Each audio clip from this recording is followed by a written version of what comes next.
Make some noise for...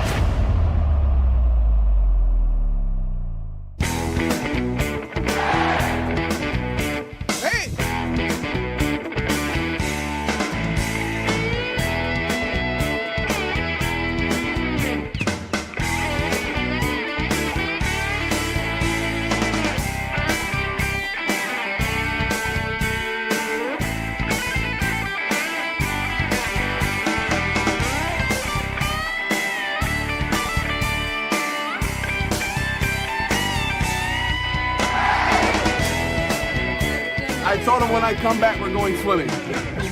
So, tell everybody thank you for them.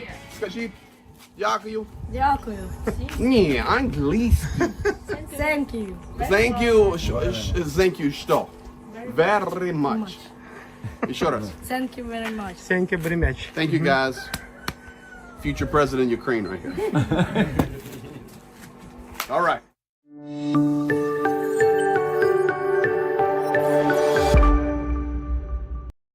Good afternoon, everyone, and welcome today. It is 4:17 p.m. Eastern Standard Time here in the United States. I'm coming to you live from Pennsylvania. And of course, here in the United States, all of our attention right now is focused on Florida. Hurricane Milton is beginning to approach the western coast of Florida, Tampa, Sarasota, Fort Myers, all of that area.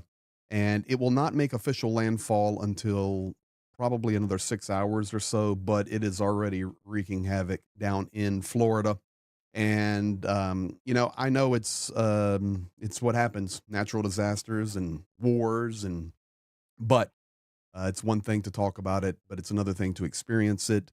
And right now, our thoughts and prayers are with the guys down there. One of our moderators has a lot of family down there. Blonde bombsheller. So she's focused on her family. Lots of tornadoes are being spawned and wind. One of the major things that will be a problem is storm surge. I can tell you, in fact, I will just do this right now because I'm good to hang out here with you now. Because we're focused on one topic tonight, and that is how to spot lies.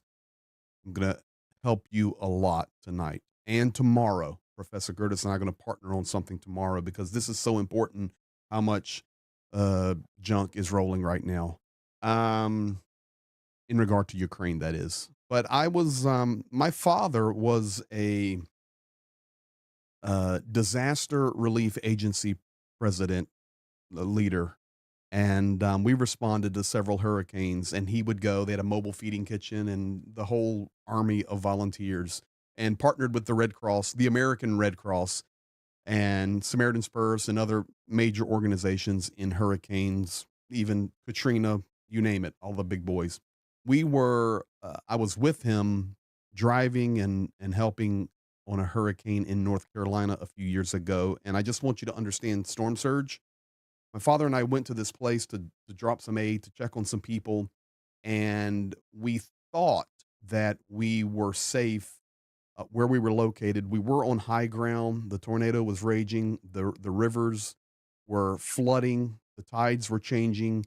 And we thought we had enough window to get in, check on the people, see what they need, and organize the delivery of goods there in North Carolina. And I'm going to tell you, we were there for just a few moments. And then somebody came into the building where we were meeting and they said, you guys that are volunteers here, you're stuck. Because the river just surged, and out of the blue, it surged completely out of the blue. And my father and I were literally stuck on this little high ground in North Carolina with about 40 or 50 other people. We actually hunkered down in a church, slept on the pews, raided the refrigerator in the church kitchen. But it's just the reality of how this happens. So tonight, as we are going to be talking about Ukraine and spotting the lies, how to tell the truth, how to understand the truth. And I'm going to give you a phenomenal source, and I'm going to tell you why the source is good. Tonight, we will keep a focus and our thoughts on Hurricane Milton down there in Florida. So thank you for being here. Let's jump now to, as we get going, let's go right here. And this one's special.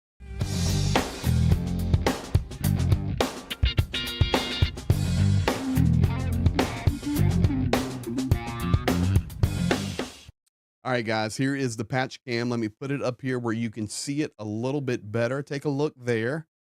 You see a dragon. You see an airplane. You also see the words StarCon and First Bomber Squadron. This is a patch that I have not shown to anybody since I received this one probably a year ago. We helped this group quite a bit. This is the bomber squadron there at Starter Konstantinov in the Khmelnytsky region. And yes, that is the air base that is struck all of the time.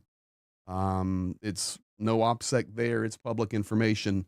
But this is a really good group of guys that we support. And behind the patch, you can see my notes there. So there you go. So that's the patch of the day, StarCon, the first bomber squadron. It's a good one. I want to start by saying thank you for being here. Thank you for liking, sharing, commenting, subscribing, turning the bell on, telling others. And let me jump over here as well and catch all of this before we get going, because we're going to jump in tonight. And at the same time, I'll keep an eye on Milton as well. But it's doing what it's going to do, guys. And hopefully people are hunkered down because it's coming. I've been in some pretty big hurricanes myself. Dunk on You 23. Thank you for the $20 super chat. They are prayers to Bombsheller and everyone in Florida. Thank you for that. Dunk on You. Thank you for gifting the 10 memberships tonight as well. And Petra Olsen, Swedish non-smoking initiative for Ukraine. Thank you, Petra Olsen. You're true to your word. I will tell you that, Petra Olsen. You are a legend as far as I'm concerned. Guys, let me give you some other news tonight. Guess who I was just talking to? Guess who I was just talking to? I was talking to Sally Fouché, Pete's sister. In fact, she's probably in the chat tonight. They're watching as a family tonight. If they're watching on their TV, they may not be able to chat, but Sally is in here.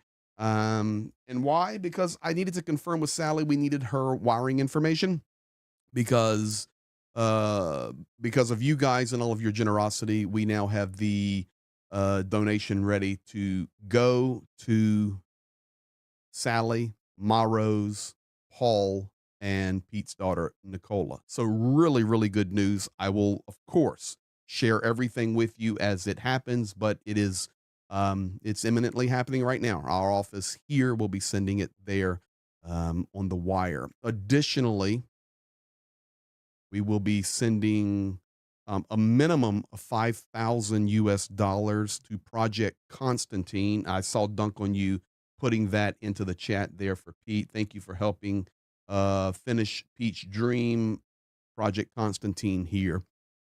Guys, you can do it on your own as well. Go there and donate. We will finish that project. We have some things coming up that we're going to really focus on it with some other partnerships to make it happen quickly.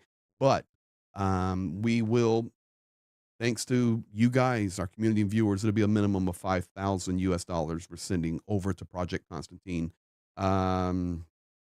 Minister for the Recovery of Stolen Toilets, love your shirt. Let me tell you something about my shirt, because once we jump in and get going, we're going to be cooking here. Let me move the microphone.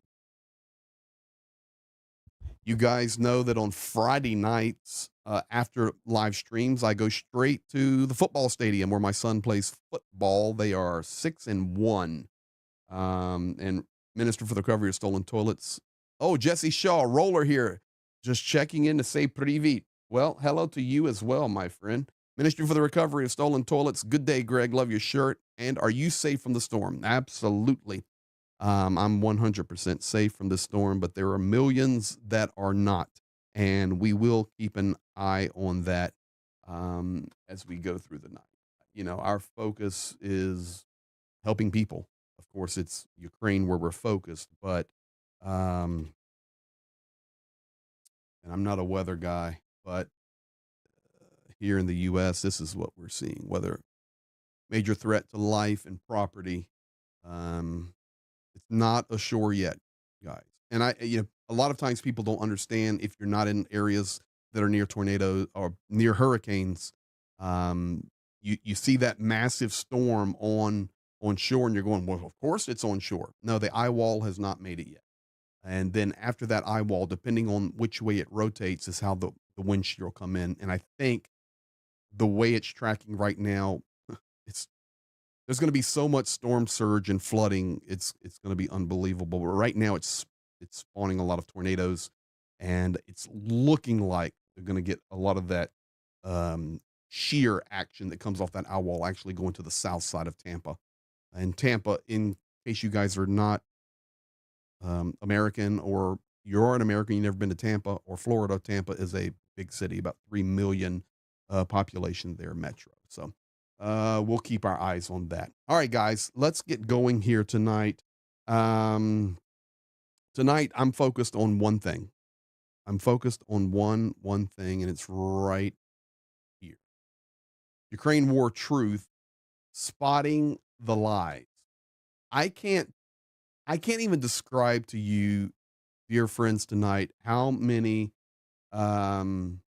messages I get now that are just trash. And I mean that seriously. The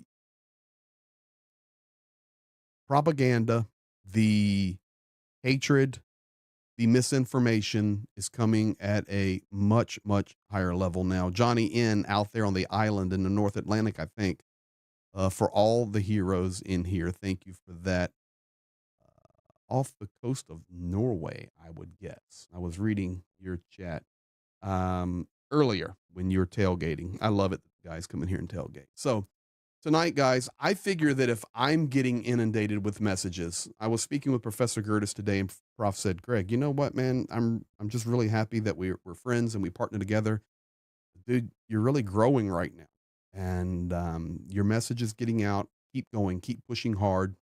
And the harder we push and the more we're growing, which is good, because the bigger we grow, the more we can help Ukraine. And you do that by helping us share and tell others about it. The more goofy messages I get with people that are absolutely clueless in regard to the truth about Ukraine. So that set me off to thinking. And as I was thinking, I was shared an article out of Ukraine about a gentleman named Timothy Snyder. You may be here tonight and you know, or you have heard of Timothy Snyder. You may be here tonight and you have no idea who Timothy Snyder is. Regardless of which side you are on, you need to be here. Because tonight I'm going to share with you this guy may be the most qualified person to talk and to listen to and to pay attention to. Michael McFaul is another one. You can follow him on Twitter. I don't agree with him everything politically, but in regard to Ukraine, we stand arm in arm, shoulder to shoulder, interlocked brothers. He was former ambassador to Russia, speaks Russian fluently, and he gets it. He understands what is going on. Cheryl Waitley, I've read all of Timothy Snyder's books. Well, then Cheryl Waitley, you are one smart person. But tonight, what I'm going to do for you guys is I'm going to validate why we need to listen to Timothy Snyder. We need to listen. I'm going to validate why. So let's go. Here we go. If you're here tonight and maybe you know who he is or maybe you do not, let's start here. Who is he? Well, first of all, that's what he looks like. Timothy David Snyder, born 1969. And I'm going to break this down for you. Because I have personal opinions on this. I was born in 1972, and in the mid 80s, when I'm 14, 15, 16 years old, I was a Soviet Union like freak. I loved everything about the Soviet Union, not as in like loving it, wanting to be a part of it, but loving it historically, wanting to learn about it, wanting to consume it, wanting to understand it. I learned the Russian language. I started traveling in Russia when I was 21 years old. 1994, I was rolling through Russia. The rest is history, of course, now 30 years later. Timothy Snyder, born in 1969, puts him right in that wheelhouse. So in those late 70s, when he's 10 years old, 79, all the way through up to about 1990, 91, He's in his wheelhouse for learning and figuring out what he's going to do in life. I'm convinced he was probably a Soviet Union geek like I was during the 80s. 1969, American historian. Let's stop right there. And I will not go this slow on all this information because I have a lot, but please hear me tonight. If you want to listen to folks tell you about the future, please stay off of Twitter. Most people on Twitter don't have a clue what's even they're going to have for dinner. All they're doing is just putting junk out there to get likes and mess. Not everybody, but a lot of it's just a mess. A lot of sources online, social media platform. If I was to give you guys some good advice tonight, really good advice, always listen to a historian. Why? Because a historian is educated to understand patterns and trends, what has happened in the past. And we know that history may not repeat itself, but I think it was said it certainly will rhyme. And we are witnessing that. And tonight we're going to lay that out from Timothy's perspective, which I completely agree with. So, American historians, especially in the history of Central and Eastern Europe, the Soviet Union, and the Holocaust. Okay, so like just check all the boxes with me. Over the past week, we have been validating the connection, but I call it the Kremlin connection, the connection between Moscow, the connection between Vladimir Putin, and this axis of evil with Iran, Hezbollah, Hamas, the war against Israel. And of course, we can then talk about Asia with North Korea and China and other parties in Asia, nations in Asia, but specifically here in the Middle East. And this is the man's expertise. He is the Richard C. Levin Professor of History at Yale University and a permanent fellow at the Institute for Human Sciences in Vienna. I think the man's getting a resume. Last time I checked, Yale, that's pretty good school. He has written several books, including Bloodlands, Europe Between Hitler and Stalin, On Tyranny, 20 Lessons from the 20th Century, The Road to Unfreedom, and Our Malady.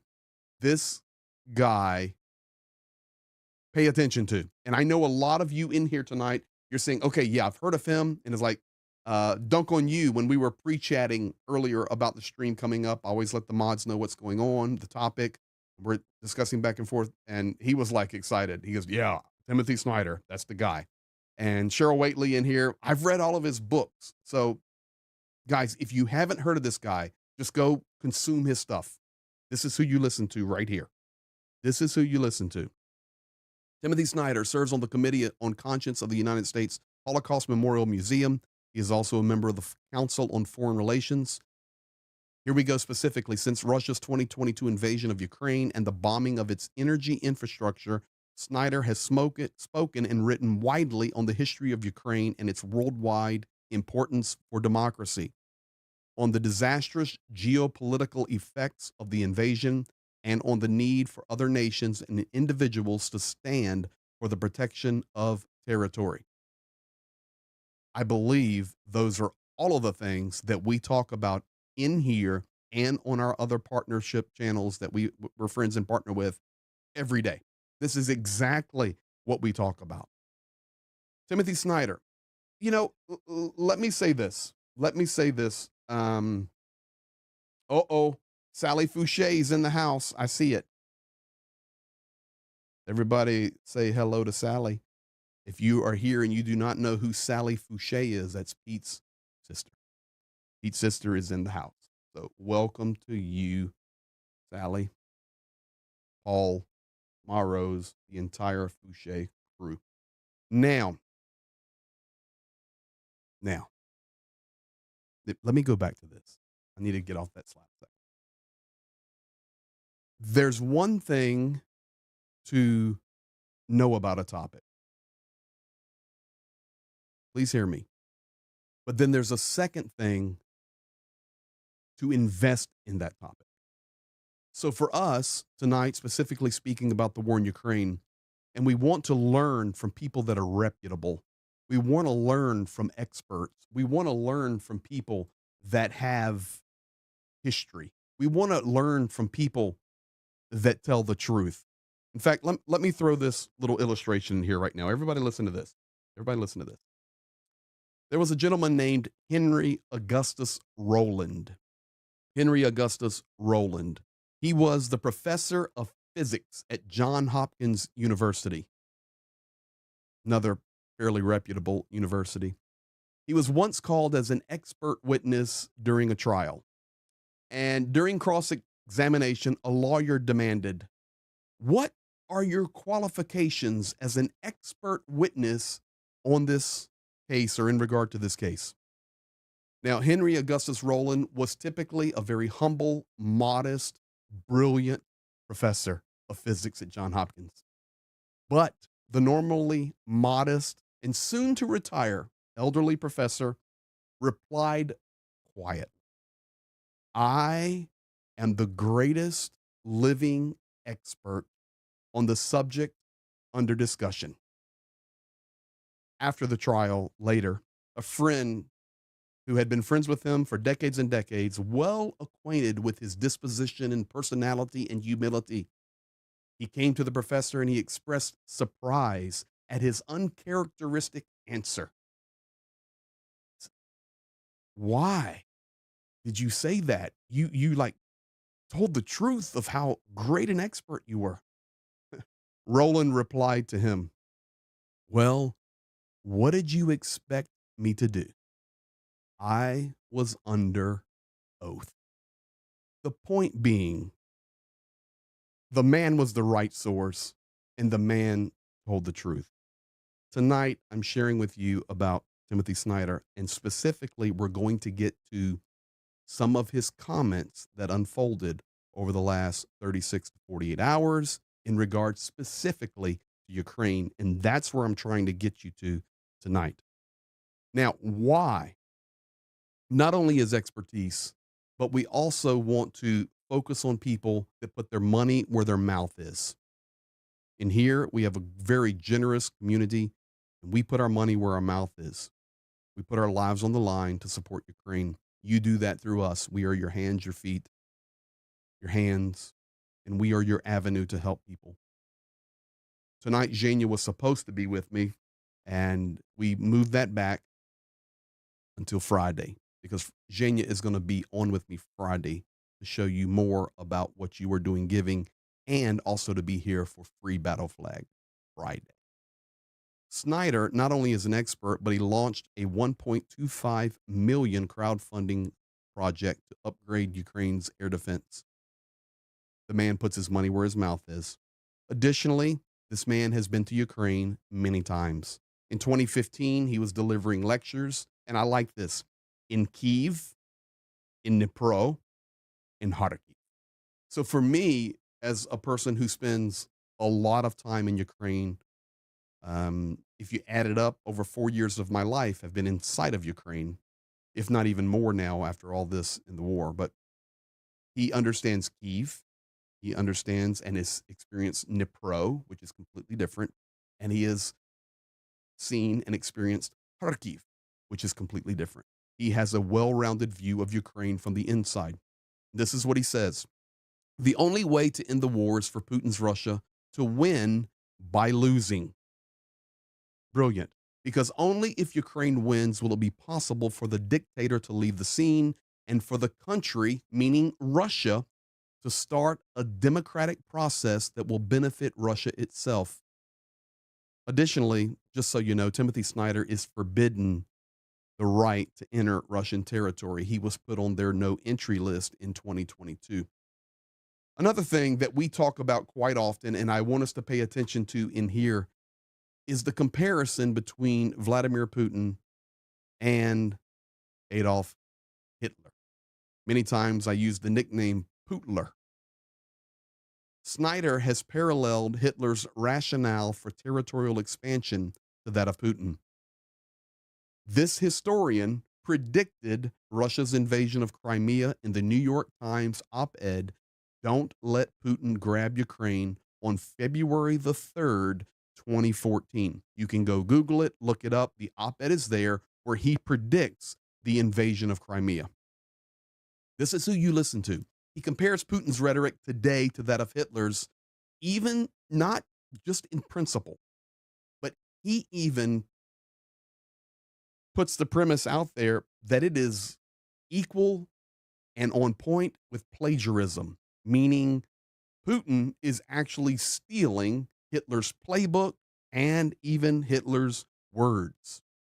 For example, he compares Vladimir Putin to Adolf Hitler, both claiming that a neighboring democracy was somehow tyrannical. We know that that is what comes directly out of Putin's mouth when he talks about the neo-Nazi regime in Kiev, which is a lie. Secondly, he said both appealed to imaginary violations of minority rights as a reason to invade. That has come directly out of Vladimir Putin's mouth dozens and dozens and dozens of times. Thirdly, both argued that a neighboring nation did not really exist and that its state was illegitimate. How many times have you heard, even to the point where Putin and the regime in Moscow changed their constitution to steal, in their minds, the properties, territorial properties of sovereign Ukraine, including the four regions of Lugansk, Donetsk, Zaporizhia, and Kherson? He also says that Ukraine is an illegitimate nation. He tries to validate that Ukraine is actually Novorossiya, meaning New Russia. And he tries to erase any pieces of Ukrainian history. What else do we need to see? We're seeing the comparison. This coming from Timothy Snyder. A word that you guys hear quite often, but maybe you're in here tonight and you do not know what it means. You see it on your social media feeds. You see it on a thumbnail somewhere. You see it on Twitter, but it is Russophobia. Now, this word actually is blatantly used inside Russia, right out of the mouths of Putin's spokespersons, such as Dmitry Peskov.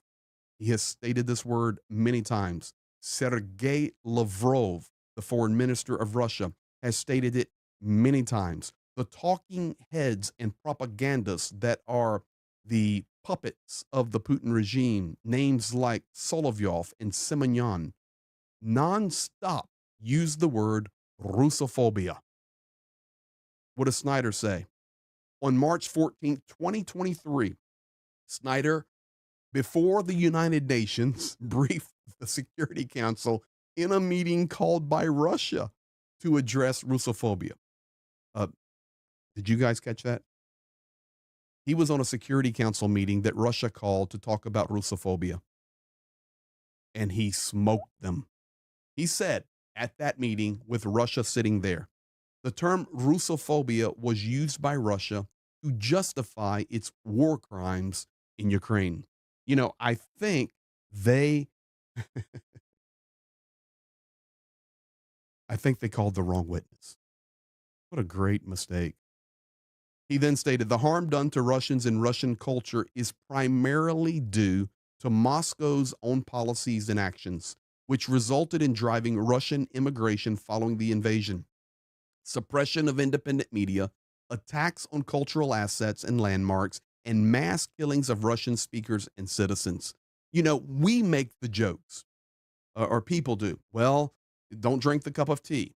Do not get on a balcony. You may fall off.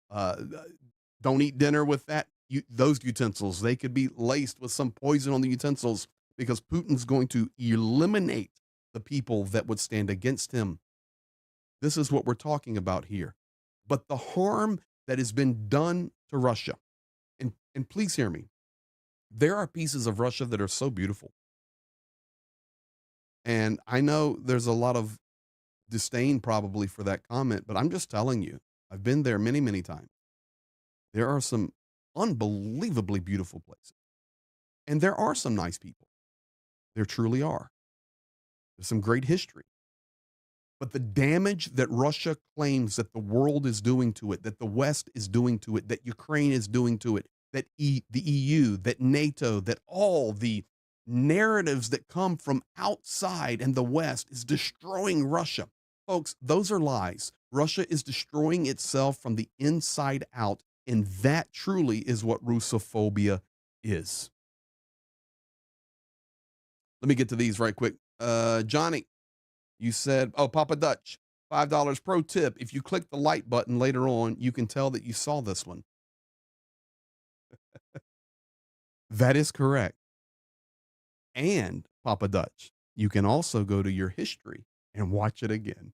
Alistair Fitchy, 10 quid. Why Russophobia?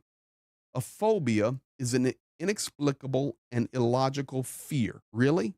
The adjective is also used for those who are frightened of Islam. Sorry, I'm Scottish. I'm only guessing. So I can answer your question very easily, Alistair, my friend, my Les Dawson legend. Remember what Timothy Snyder said. So I'm going to go ahead and demonstrate to you now, as an example, why I am encouraging all of you that are watching this live or you will watch it later to follow Timothy Snyder. Read his stuff. If you see him on a news channel, listen to that interview. If you see him writing an op-ed piece, read that op-ed piece. You would be much better served to read after him than 99.9% of any other source you would read. Not for daily updates and news. Like tonight, I'm not showing about the front line, not talking about what was hit, what Ukraine did good, what Russia done bad. I'm not talking about any of that tonight. I just want to help steer you, because the amount of comments I'm getting now that are stupid, I guess that's a fair way to say it. It's absolutely stupid. I wanted to address. So instead of dealing with them and saying, you know what, folks, you that are that clueless, I'm sorry, but maybe don't message me anymore. Instead of doing that, I would be better served, and you would be better served, that I not just say, okay, well, you big dummy. Why do you think that? No, I'm better served to try and educate. So maybe those that are so anti, and those folks that are standing against, and those people that are so down the drain with MAGA mentality in regard to foreign policy and Russia, and not only MAGA mentality, folks, it's everywhere. It is global. This mentality, we're better off to learn how to educate ourselves and build cohesion and build community. That's what I try to bring to the table. So, Alistair, to answer your question, Russophobia is a term that Russia made up. They're saying it is the world's fear of Russia. It's no need for the world's fear.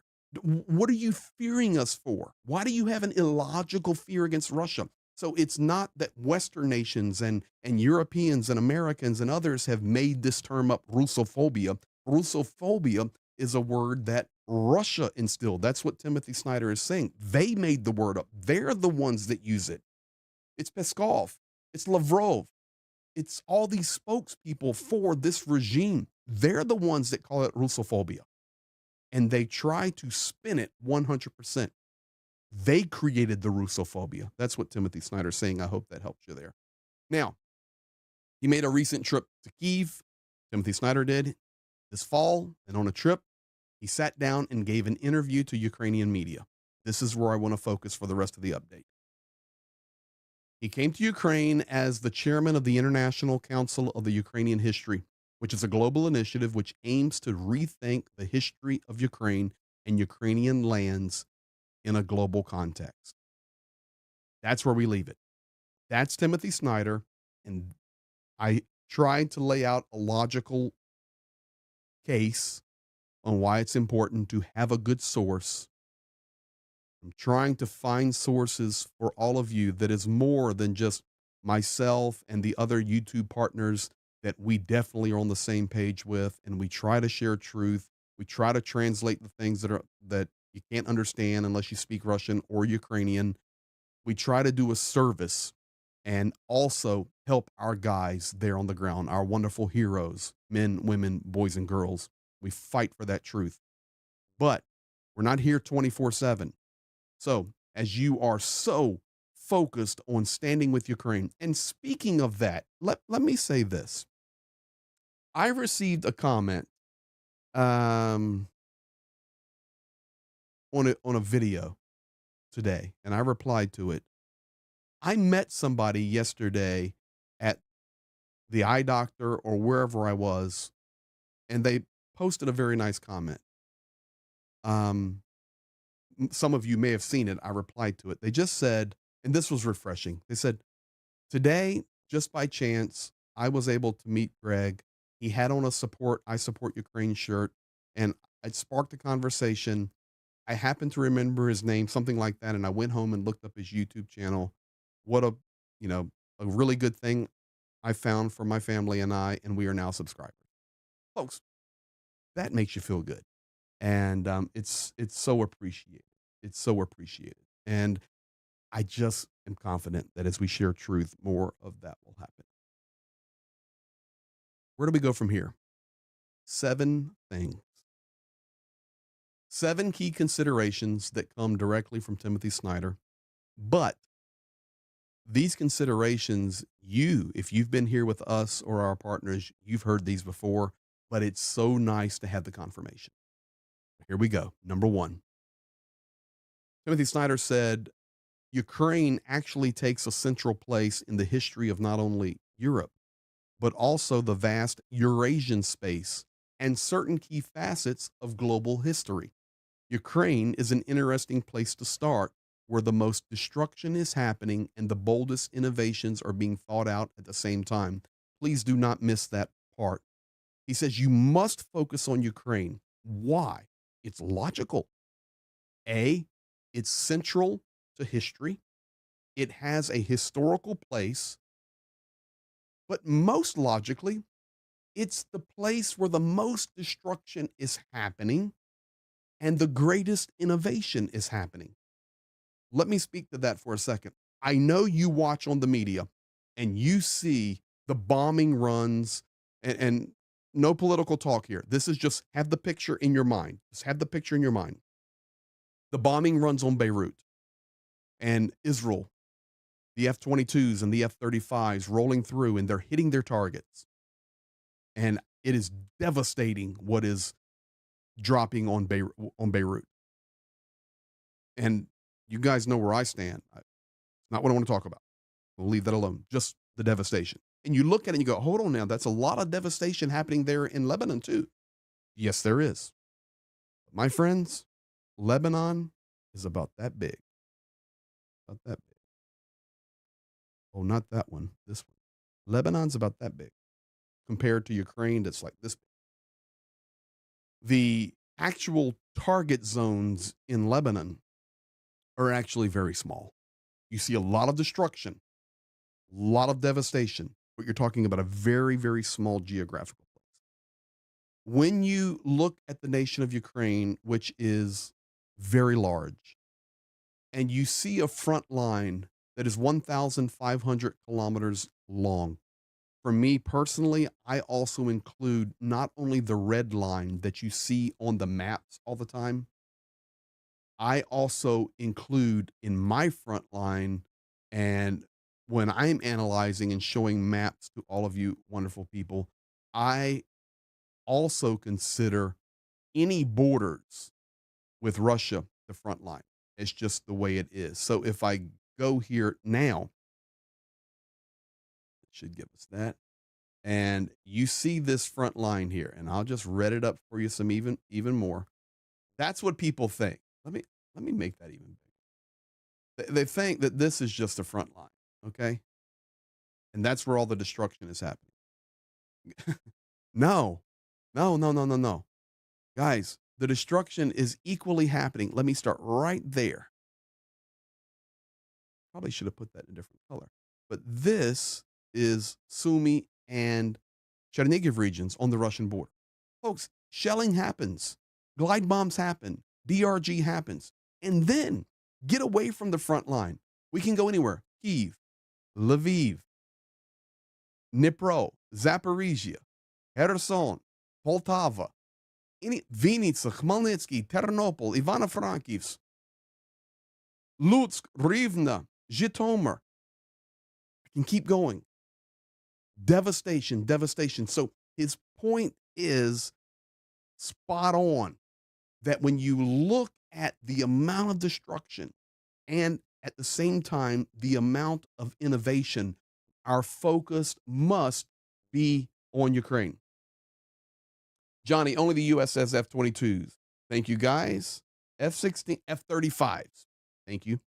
Israel, F-35. You guys are so smart. Thank you. There we go. Julio Tamu. Israel has no F-22s, F-35, F-16, F-15s. Thank you for that, my friend. Appreciate that. See, I learned from you guys as well. Keep me straight, please. Logically, we must focus on where the amount of destruction is taking place and also the amount of innovation. I was just talking to Zhenya tonight, and you guys will begin to hear, and this is not OPSEC. Russia has already been doing this for months and months. We've actually talked about it.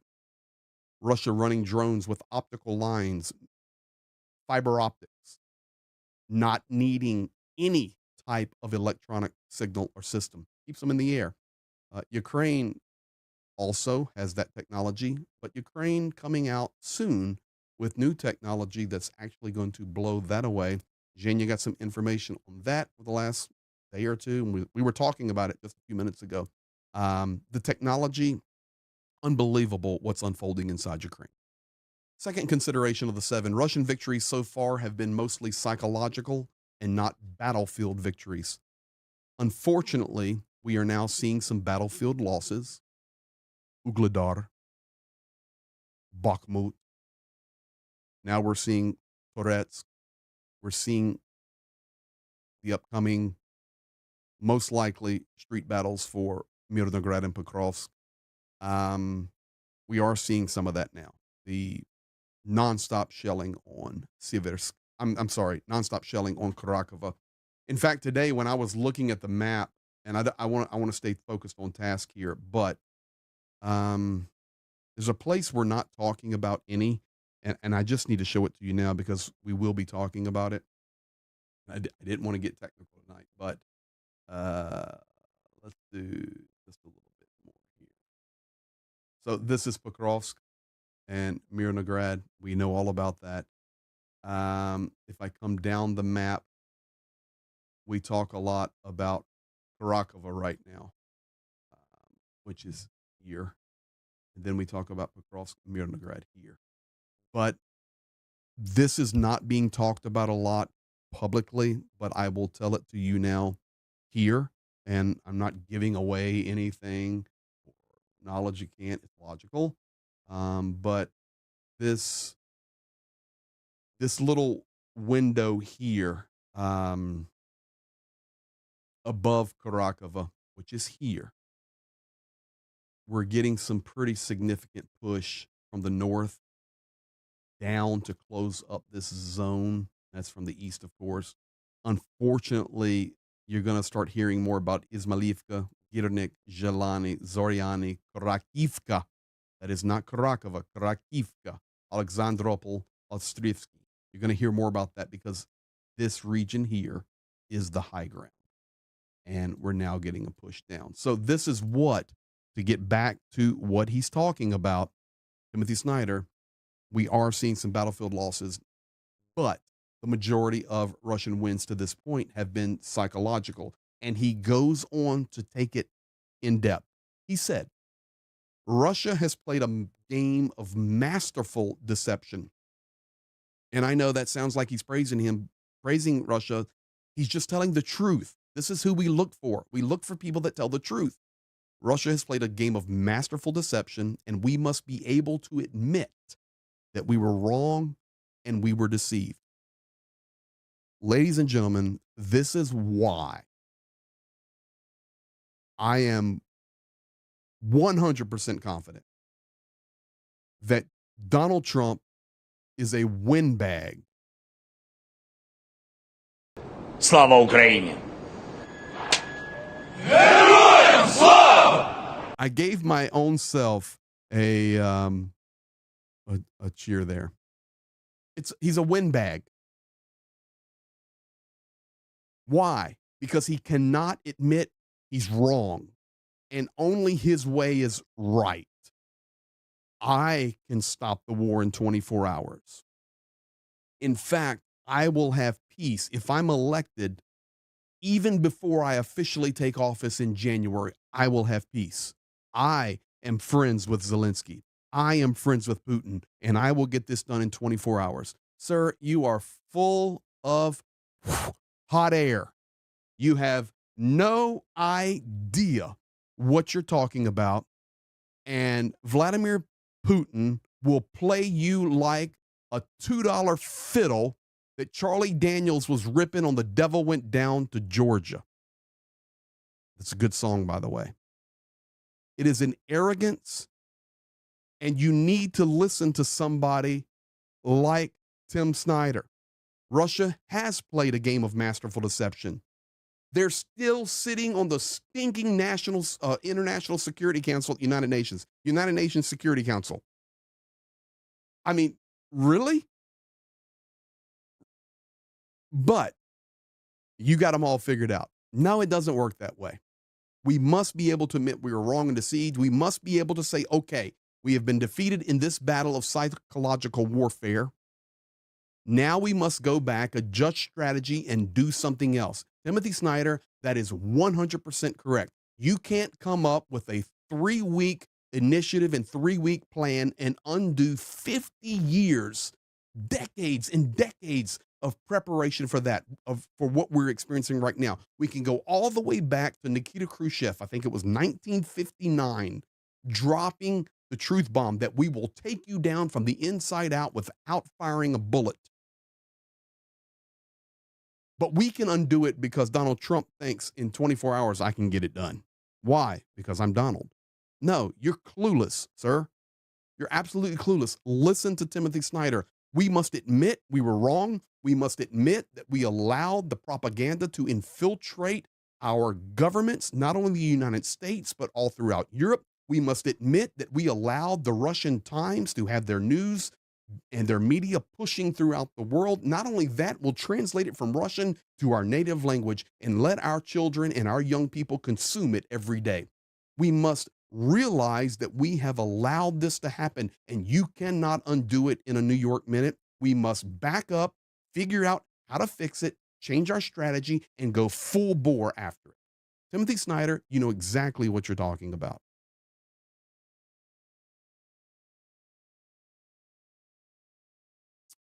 Consideration number 3, Kursk. Now this one's, guys, the reason I focused this whole live, and thank you for being here. The world needs to hear this. Please, if you're here tonight, like it, comment, but most importantly, share it. This is fresh, direct from Timothy Snyder, just in the last couple of days. His thoughts to this point in time, right now, what we're facing in the war. Number 3, Kursk has demonstrated very well to the West that this is a normal war. You got to listen. Remember, he's smart. And borders are not sacred. Once you invade a country, you cannot say that your own border is sacred. We have a real war, and now not an incursion or special military operation. This is a war, and the world must view this and respond to it appropriately as a large-scale war. Kudos to you, Timothy Snyder. Russia invaded Ukrainian sovereign territory. Lugansk, Donetsk, Zaporizhia, Kherson. They were in the Mykolaiv Oblast before they were pushed out. They were in the Kyiv Oblast. They were in Chernihiv. They were in Sumy before the counteroffensive pushed them back. Crimea. Now pause. Ukraine invaded Russia. Kursk Oblast. We call it the Kursk incursion, the Kursk invasion, and Volodymyr Zelensky himself said, "You may think you understand why we invaded Kursk, but we have not shared," and I'm not quoting here, I'm summarizing. We have not shared all of the details why we invaded Kursk. For sure, we want to relieve some pressure. For sure, we want to have Russia draw some troops around. For sure, we want to demonstrate that we have capable army and capable soldiers if we're supplied effectively. That's understandable, logical. But he says, you do not know all the reasons that we invaded Russia. Right here, in my opinion, Timothy Snyder is telling us why Ukraine ultimately invaded Russia. Russia invades Ukraine. It's called a special military operation in their viewpoint. It's called, and in what was the words? Not a war, or early on, special military operation, and it was invasion, incursion, regional skirmish. The headlines I'm trying to remember from the early days. Here's what Timothy Snyder, the expert, says. Kursk has demonstrated very well to the West, United States and Europe, that this is a normal war and borders are not sacred. Ukraine made a valid point to the West when they crossed into Russia. What were they saying? It's so easy to see now when you listen to somebody like Tim Snyder. Now I get it. Russia invaded. Okay, special operation, Ukraine defending its sovereign territory. Got it. Help us, supply us, please help us. We need resources. We need training. We need planes. We need air defense. Help us defend our territory. And then all of a sudden, we wake up one day and the Ukrainian army is inside Russia. Oh, I wasn't expecting that. Can they get to Moscow? Of course not.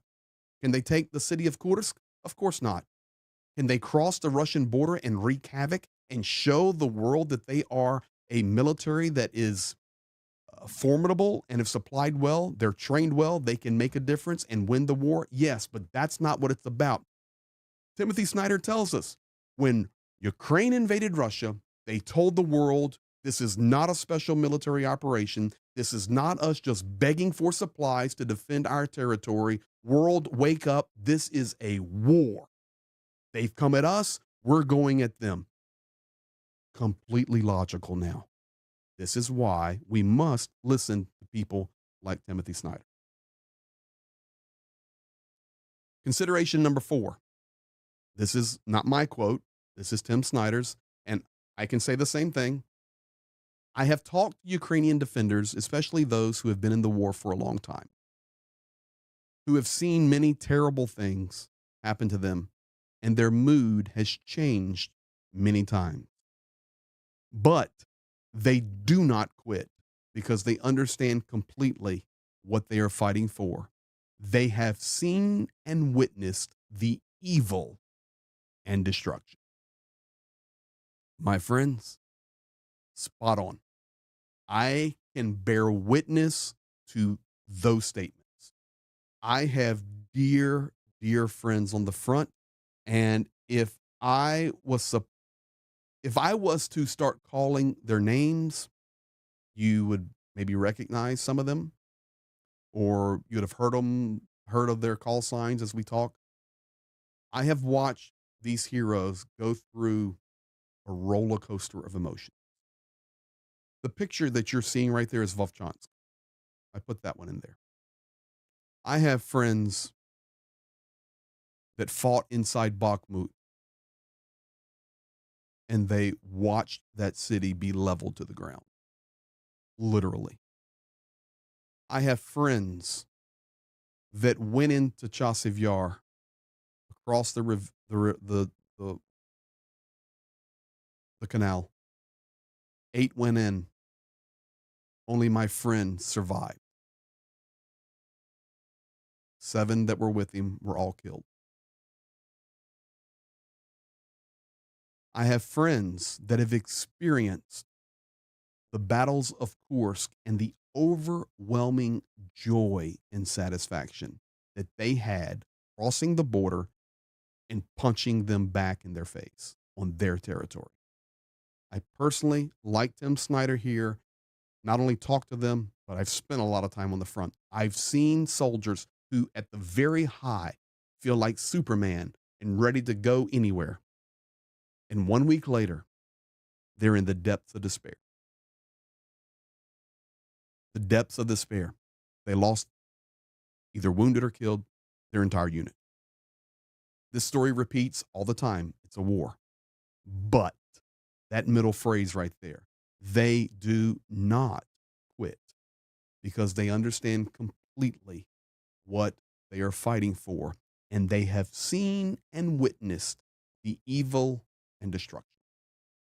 My friends, this is what I try to explain to people. I do it through video. When we're there and we're shooting video, I try to share it as much as I can. In fact, I need to get Andrew Kimmel in here. I'm going to write that down. Andrew Kimmel's producer of Shark Tank, Big Brother. I need to get him in here. He also does a lot of work around the world, and we met crazily. Some of you know that story. So that he can describe to you what I try to describe to you, and you can get it from another witness. Unless you have been there, it's impossible for you to look at a video or to listen to something and to fully comprehend it. We do the very, very best we can to share video, share truth. I like to use the power of words to express the emotion, to paint the picture for you. But unless you've been there, and I know that there are probably veterans in here that you've experienced war or you've experienced tragedies, natural disasters, much like we are witnessing right now with Milton in Florida. And we remember and think about those folks right now that are under that horrible storm. There's one thing to look at it on TV, but there's another thing to experience it. And these soldiers have experienced absolute hell. I can remember Peter telling me so many times, I know Sally's in here, and I'll Sally, I know you know this, but Peter would say, I'm out there and we're fighting and we're saving guys' lives, and there will be hours, 8, 10, 12 hours, where we cannot even lift our head because all we hear is drone. You cannot give your heat signature away. You cannot lift your head. It is like a swarm of bees. And I know most of us in here have heard a swarm of bees. And Pete would go, all you hear is zing, zoo, zoo, zoo, zoo, zoo. You can't lift your head. Guys, we can think about that. I haven't experienced that personally, not that level. I've had drone experience, glide bomb experience, but not that swarm that Peter would describe. These soldiers are heroes. Tim Snyder gets it. The Ukrainian soldiers get it, and they do not quit. They do not quit. Let me catch up on the super chats, and then we're going to get to 5, 6, and 7, and they're so powerful. Papa Dutch, thank you so much, my friend. So I got Alistair Fitchy the 10 quid. We answered that. Papa Dutch 5. The problem with calling it a phobia is that there is nothing irrational or illogical about fear of Russian, or at least a lot of suspicion. It's actually spot on. Papa Dutch, MAGA has replaced AM Coast to Coast as the largest organization of tinfoil hat people in the USA. Okay.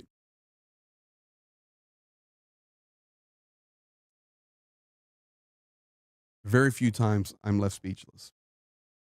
But unless you are of a certain age, you have no idea what Papa Dutch is talking about, AM Coast to Coast, especially if you're not American. Let me explain to you what that comment is. And thank you for that, Papa Dutch. But there was or is, I don't know if it's still in the air. I can remember I travel a lot and driving late at night, and you turn the radio on back in the day in the 90s and 80s, early 2000s. And in the middle of the night, typically on AM band, there would be a program, Coast to Coast. And there they would talk about everything that is absolutely crazy. Yeah, there was aliens. Yeah, there was aliens playing poker in Las Vegas. And I mean, they believe it. And they just tell it. People are calling in. I saw Bigfoot. Where was he at? He was at the diner. I saw him. And they will just spread that mess like crazy. I'm fairly accurate on Coast to Coast. He's saying Mac has replaced it. And to be quite honest, you would have a better chance of seeing Bigfoot at your local cafe or aliens playing poker in Vegas than Donald Trump has in ending this war in 24 hours. Linda S., Australia, gifting 10 memberships. Thank you. Papa Dutch, ever notice idiots cannot conceive of anyone else being smarter than they are? $5. Do you want me to interpret that for you, Papa? Is that a Donald Trump statement there? Papa Dutch, I'm visualizing a cult movie titled The Attack of the Killer Knuckleheads. And why do I have an update going on back there? Reb Tyree, $50 for sugar cubes. And Reb Tyree, by the way, we've got sugar cubes rolling right now. Jane, you'll be giving us an update on those come Friday. Make sure you're in here. Thank you for that. That will go to sugar cubes. Papa Dutch, it is possible that Ukraine all by itself, $10 may become a newer, younger, and better America. It's very possible, Papa Dutch. Very possible. What we need, though, for that to happen is we need people to stop leaving Ukraine, especially the young. And for those that are out to come back. That's what needs to happen. Papa Dutch, $2, fresher and still remembering what freedom is. Okay, that's going to bug me right there. So this is live, so I don't have to be polished, but that absolutely is going to bug me. Hold on a second. Let me play.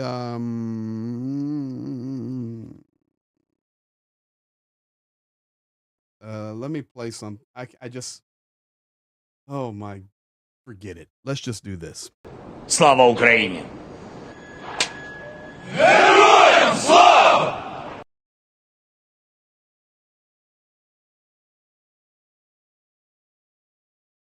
There is absolutely no way I could go through the last considerations and have that there. I promise you that would drive me insane, and you as well. So thank you for letting me be normal, and you could see back there. Click another time. Thank you, Dunk. I did, but I had to go over there to click it. Dunk taking care of me. All right, guys, the last three, and so vitally important. And thank you for hanging out so long with me tonight. And we will check Milton again before I close out. 7 key considerations. Tim Snyder, number 5. It is a mistake to believe that negotiations or the possibility of negotiations is a reason to stop arming Ukraine. If you want Ukraine to be able to negotiate, you should try to help them win. Because the Russians are more likely to agree to something if Putin personally thinks that things will get worse for him, then they might agree to something. Can I get an amen? I know that some of you guys in here aren't church folk, but can I get an amen? This is what we've been saying the whole time. You can't negotiate with this. Not possible. It's not going to happen. It's not going to happen. And if you think negotiation can happen, and then if we ever somehow began a negotiation, at that point, you stop arming Ukraine, you have lost. Remember, back a couple slides ago, point 3, I think it was, we have to realize the psychological war to this point, we are losing, but we haven't lost it. We have to change our mentality. We have to rethink how we're going forward. We have to adjust, make a new game plan, and go forward on the psychological front with Russia. If you want Ukraine to be able to negotiate, you should try to help them win. I am quoting that. That's a direct quote from Tim Snyder. Spot on. Spot on. Number 6, if you think that a ceasefire or truce is the end of Russian aggression in Ukraine, you make a big mistake. It is obvious that the Russians will just take advantage of the respite. They will just seize the moment and then attack Ukraine again? Absolutely. If there is a ceasefire, we should just flood Ukraine with weapons.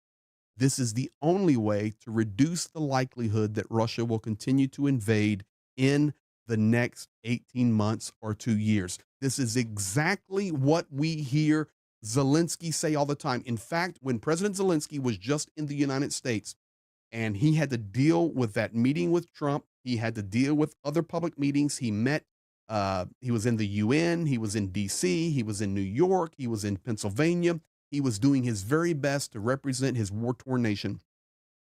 He, on multiple interviews, one of them with Fox, he said this. I'm not quoting, but I'm very close.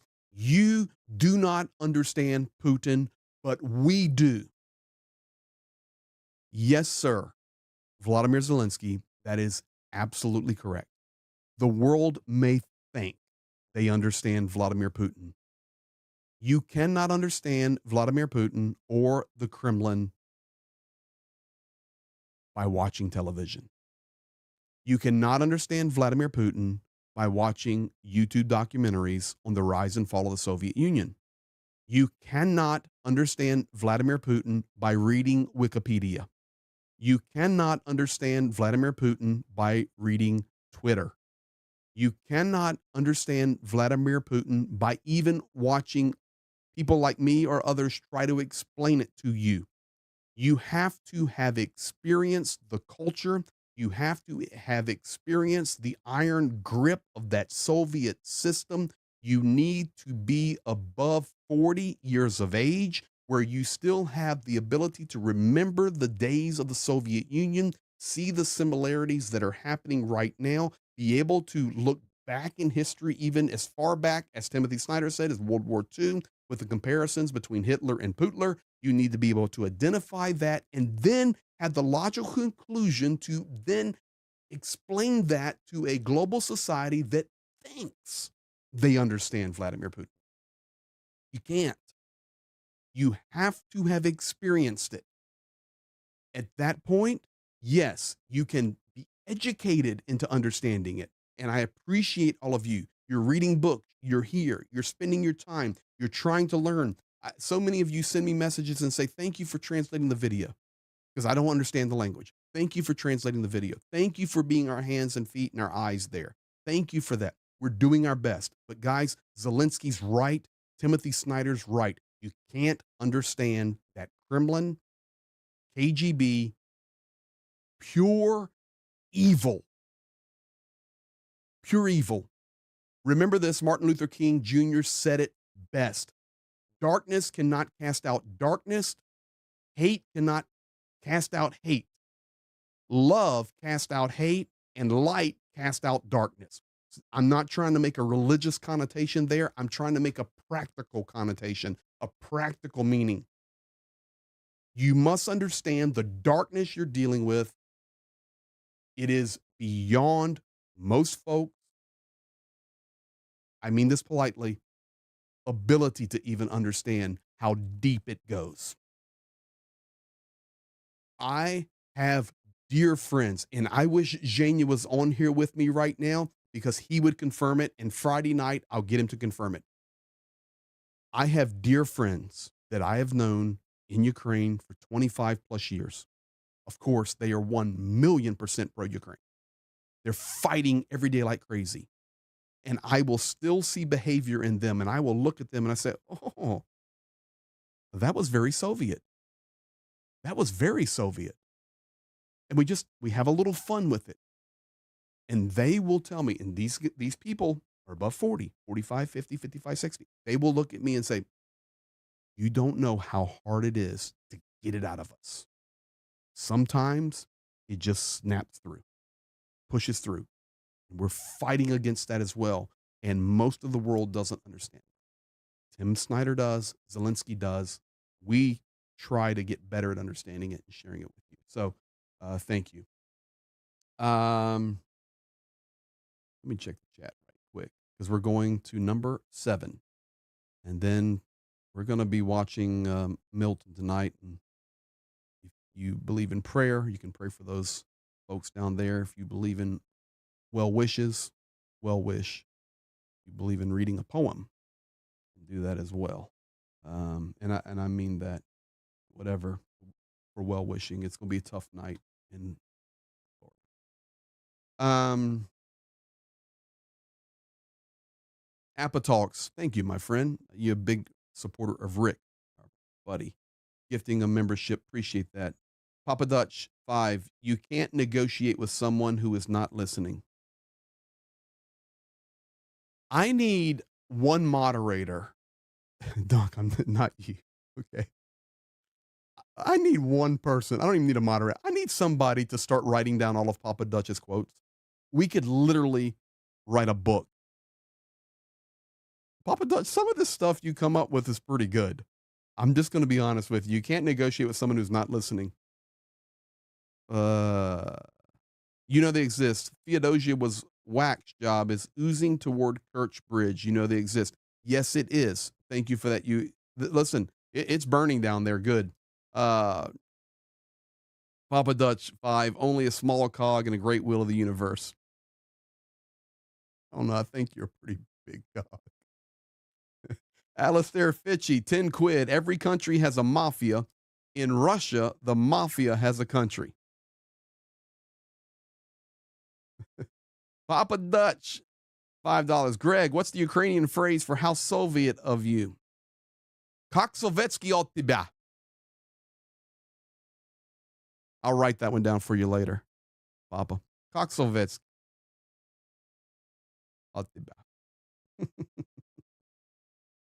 Yes, Bombi 11th. It's history recorded in your stream. Yeah, we have to write the Papa Dutch book there. All right, guys, let me get to number 7. Thank you guys for everything that you do. 7 key consideration. Number 7, Tim Snyder. He said, and I know we all agree with this, I believe in the world of borders and legal obligations. Ukraine must be returned its territory. That is 1991 sovereign borders, not only because it is Ukraine and Ukrainian territory, but also because it is part of the overall international system. This is a great place to close. If we do not have this, then what do we have? Guys, if you're here, I know that the overwhelming majority of you are pro-Ukraine. And I also know that we come from all different backgrounds, different walks of life, different histories, different viewpoints, different everything. But here we find a place to come together. Just for one moment, think about this. I will use my country as an example. Could you literally imagine as an American, and for you, whether you're in Australia, Europe, or anywhere in between, Asia, South America, Central America, think about it. Could you really imagine, and I need you just to think about this 1 second, because I do think about it a lot because I'm there in Ukraine. But as we close, think about this. Not in a passing thought, but focused. Could you really imagine that you were invaded by a foreign nation as an American or whatever nation you are? In Washington State, in Oregon, Idaho, in California are occupied. And then you would have world leaders or schools of thought say to you, you're going to have to give them away. You're going to have to give them away. Could you imagine? You need to not let it be a passing thought, because this is what Ukrainians are dealing with, and they are broken over it. They are hurting over it. As large as Ukraine is, it's still small compared to the U.S., compared to other nations. I'm talking geographically. Most Ukrainians have friends or family members that either lived and got out or are still there in occupied territory. One of our partner streamers, Rick, is from Makivka, which is Donetsk. He had to flee the occupation. I know of people that live under occupation right now. I have friends that are occupied right now. And can I even rationally think we just give it away? Wherever you're at tonight, you think about that. And let that be a driving force to make us all more resolute to support Ukraine. Can we just give away? And if we do, and if we are forced, and when I say we, I'm specifically speaking about Ukraine there. If Ukraine is forced to give away their territory, we already know that negotiations won't work. Russia will come back. But if they're forced, then Timothy's last question is proper. If we do not have international structure, what do we have? The answer to that is simple. Chaos, anarchy, nothing. No, no Robert rules of orders, no stability. And this world, you think it's spinning sideways now? You let the war in Israel expand and Iran and Israel really go at it, and then other nations get involved more, and you, on top of that, give away and negotiate out Ukrainian land. That's why we say it's not going to happen. But just think with me for a moment. You're living in a different world, and I don't care where you're at. You're in a completely different world that is absolutely destabilized, exponentially more than it already is. Timothy Snyder. Follow that guy. Follow that guy. Alistair Fitchy, Mafia, Papa Dutch, Darren Vaughn, Slava Ukraini. Darren Vaughn with that super chat. $9.99. Here you go, my friend. Slava Ukraini. Slava Ukraini. Camilla Matson in Sweden, 65 Swedish krones. We do know what it is about. And yes, I would say that there are many people in Eastern Europe and parts of Central Europe that understand the Soviet bloc and that mentality. Thank you, Camilla, for sharing that. Papa Dutch, $5. The one bright lining in all of this is the entire world is waking up and recognizing what is wrong and what is just plain wrong. 100%. 100%. Guys, thank you for all that you do. Thank you for being here. Stephen Ninmo, that's a good comment here. 20% of Canada is 2 of our 10 provinces, or both our territories, and I'm sure our country would fight to the last drop, just like Ukraine. And I hope as a Canadian that the world would treat us better. Great comment there, sir. Agreed.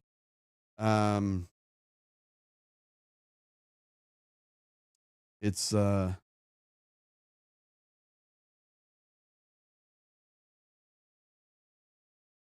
want to choose my words wisely here. It's we need the world to stand very strong right now. It is October the 9th. We are in the middle of an election here in the United States that is unlike any I've ever seen for myself. I'm 52 years old. We are witnessing wars throughout this world, of course, led by the war in Ukraine that we all support with every fiber of our being. But additionally, the Middle East. Absolute destabilization in Africa. And I'm not fear-mongering at all. I'm just telling you the truth. We're seeing storms come across not only the United States. Storms happen in many places. Of course, there's just so much notoriety in the United States because of the size and the media and the size of the storm. But massive typhoons come through Southeast Asia. It's a very unique time. And the next 3 months, as Peter Pavel said, the fall of 2024 will determine the future of where the world is heading, not only the war in Ukraine, but probably other places as well, as he was referring to Europe in that same context and the United States. So that's where we're at. But what can we do? We stand together. We support each other. We educate. We learn. We support.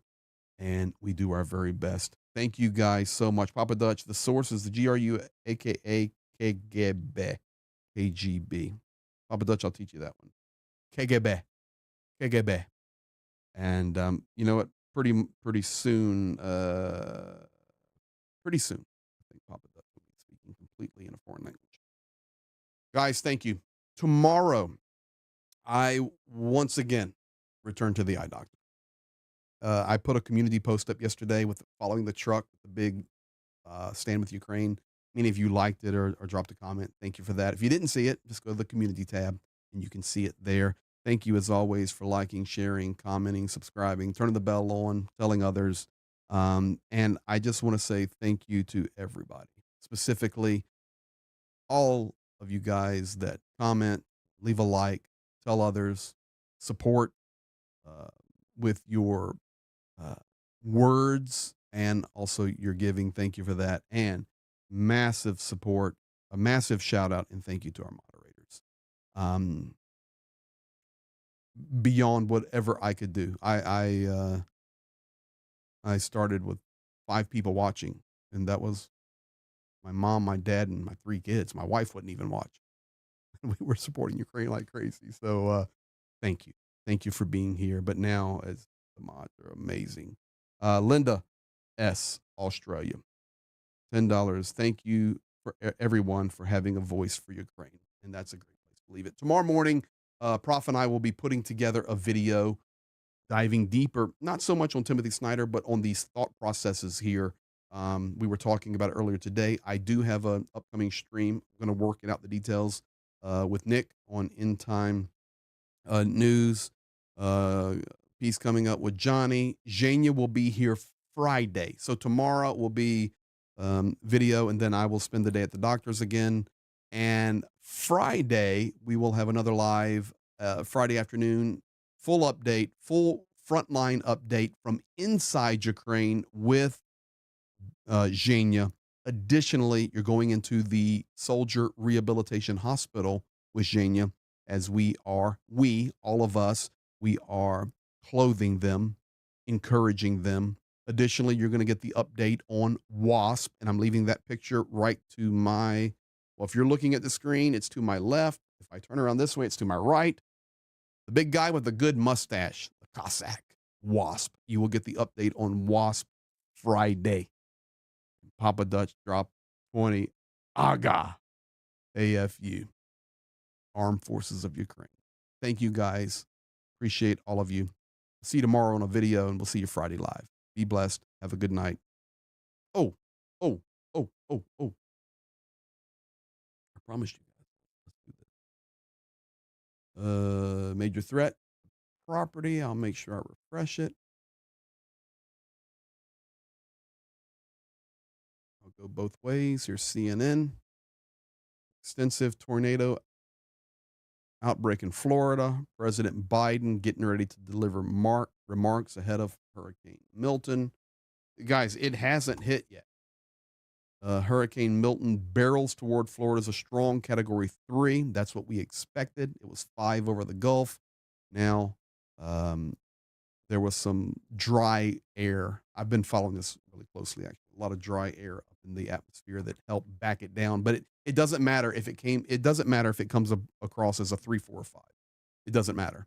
The storm surge, the tornado outbreak would be the same regardless. Of course, 3's better than 5 on the scale, but it's going to be a very, very devastating night.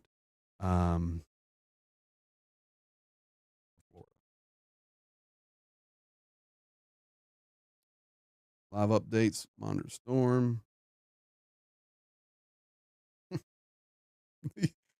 One night I'm just going to go in here and let you read the news with me, how I do it. Russia confirms reports that Trump sent Putin COVID test while president. Oh, that's great. That's